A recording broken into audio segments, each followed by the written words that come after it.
Paul vivait pour le plaisir de Dieu. Ce n'était pas quelqu'un qui voulait plaire aux hommes. La première personne à qui on veut faire plaisir, c'est Dieu. Les secrets des gens qui ont bouleversé le monde. Dans 2 Corinthiens chapitre 5, verset 8, Paul explique, il dit nous sommes pleins de confiance devant les persécutions, devant les accusations, devant les trahisons, devant les souffrances, toutes sortes d'angoisses. Nous sommes pleins de confiance. Et nous aimons mieux quitter ce corps et demeurer auprès du Seigneur. Il dit au verset 9, c'est pour cela aussi que nous nous efforçons de lui être agréable.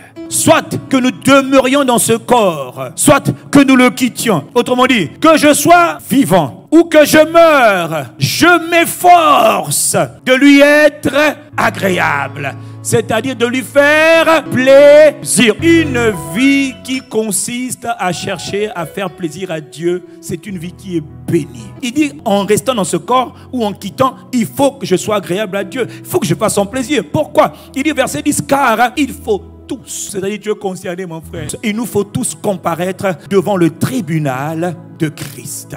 Afin que chacun reçoive selon le bien ou le mal qu'il aura fait étant dans son corps. Paul vivait pour le plaisir du cœur de Dieu. Paul a appris que les chrétiens de Colosse avaient été sauvés. Alors Paul rentre en prière parce qu'il sait que quand on est sauvé, c'est une bonne chose, mais ce n'est pas tout. Mais une des manières de porter du fruit rapidement quand on est sauvé, c'est d'apprendre à aimer Dieu, d'apprendre à connaître celui qui m'a sauvé. Il dit, nous ne cessons de prier Dieu pour vous. Paul, tu pries pour nous pourquoi? Il dit, nous demandons que vous soyez remplis de la connaissance de sa volonté en toute sagesse et intelligence spirituelle. Il dit, nous prions que vous puissiez connaître la volonté de Dieu pour votre vie.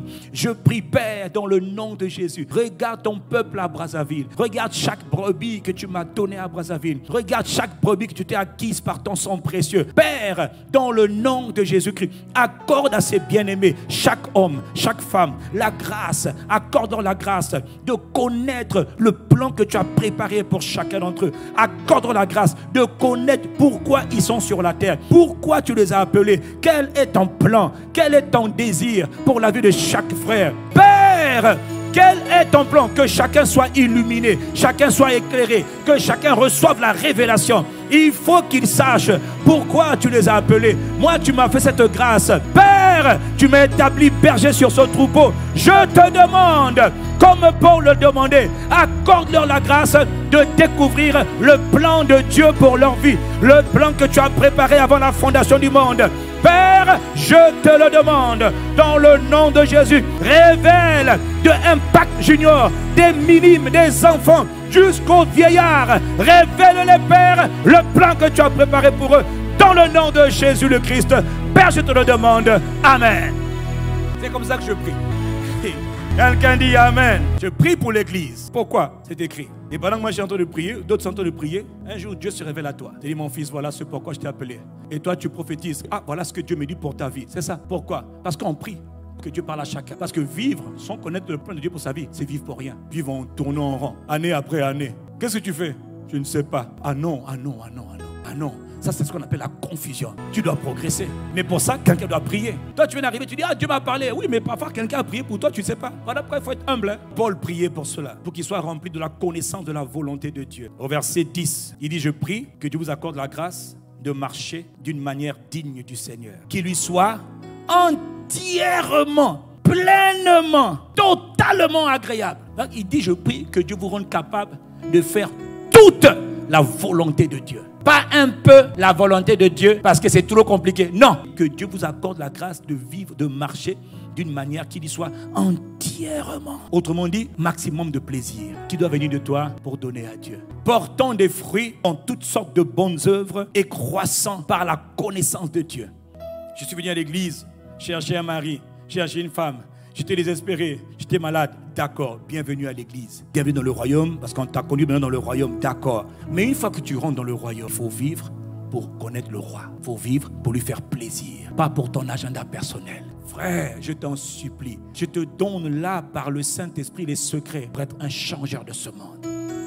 Vis pour le plaisir du cœur de Dieu. Vis pour que le Saint-Esprit qui est en toi soit content. Ne vis pas pour l'attrister, l'offenser, le blesser, le mépriser. Non, quand tu méprises l'Esprit, tu méprises ta propre vie. Celui qui déshonore le Saint-Esprit, tu es en train de te déshonorer et de te détruire toi-même. Mais quand tu honores l'Esprit, tu chéris l'Esprit, tu veux faire plaisir au Seigneur. Quand il te dit arrête la fornication, pourquoi je veux arrêter? Pourquoi je veux prier pour arrêter? Parce que je veux faire plaisir à Dieu. Pourquoi je veux demander à Dieu la grâce de pardonner tous mes ennemis? Parce que je sais que c'est sa volonté que je pardonne. Je veux faire plaisir à Dieu. Pourquoi je veux donner? Je veux semer dans le royaume. Je veux donner des dîmes, des offrandes. Pourquoi je veux faire du bien?